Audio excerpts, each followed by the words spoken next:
విప్లవ్ కుమార్ దేవ్ గారి నాయకత్వం, విప్లవ్ గారి నాయకత్వం.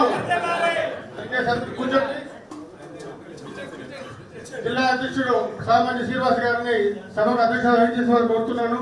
అదేవిధంగా ఈ కార్యక్రమం ముఖ్య అతిథి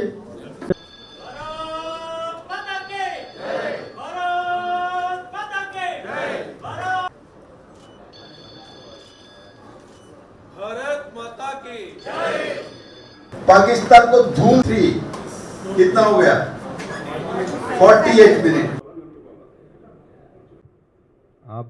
आप सभी को हिंदी समझ में तो आता है, आते हैं ना?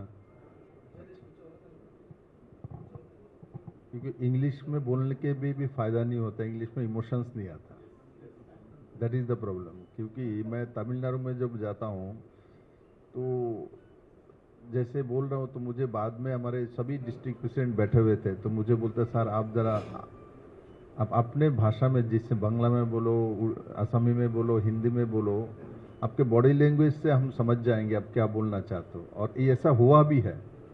मैं हिंदी में क्लियर हिंदी में बोल रहा था, एक एक शब्द समझ में आ रहा था। बिकॉज ऑफ दैट कार्यकर्ता समर्पित रूप से वो सुनना चाहते थे।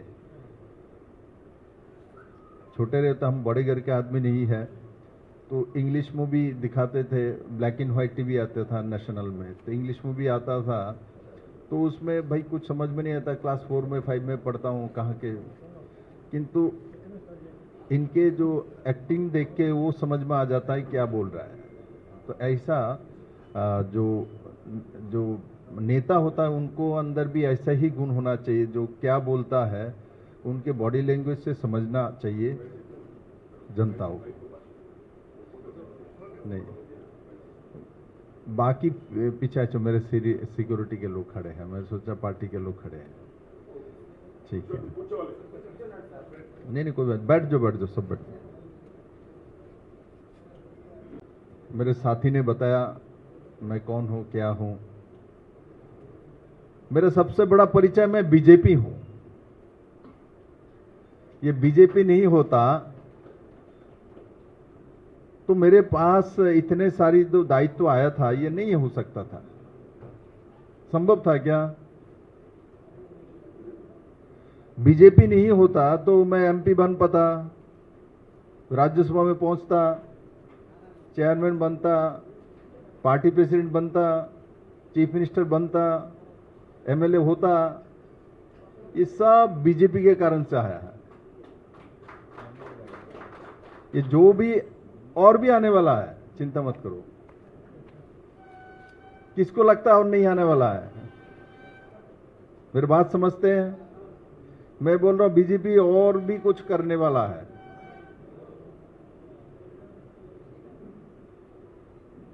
मेरे साथ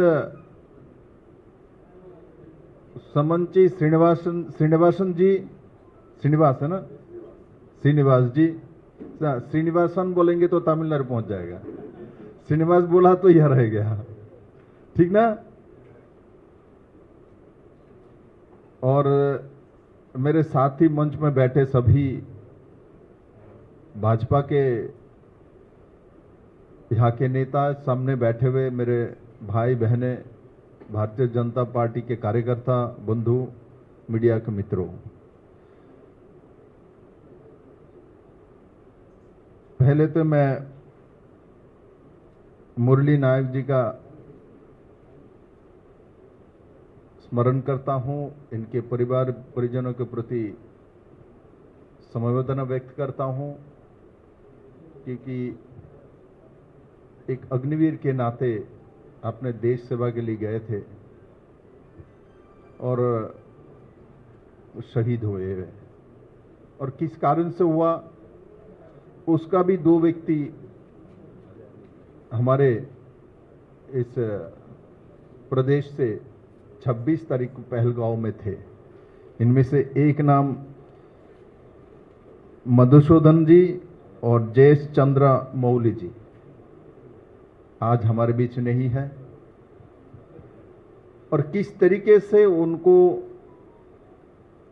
मारा गया है, हम सभी लोगों को जब वो याद आता है तो हमको बहुत खराब लगता है, क्योंकि अपने ही देश में अपने ही लोगों को धर्म पूछ के उसके बाद नेकेट करके उसको मारा जाता है, वो बहुत दुर्भाग्य है। मैं इन दोनों परिवार के प्रति भी सहानुभूति व्यक्त करता हूं, समवेदना व्यक्त करता हूं।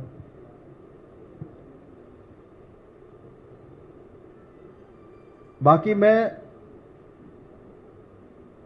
साइंस एंड टेक्नोलॉजी की एक स्टैंडिंग कमेटी है, बहुत सारी एमपीआई इसमें आए हैं।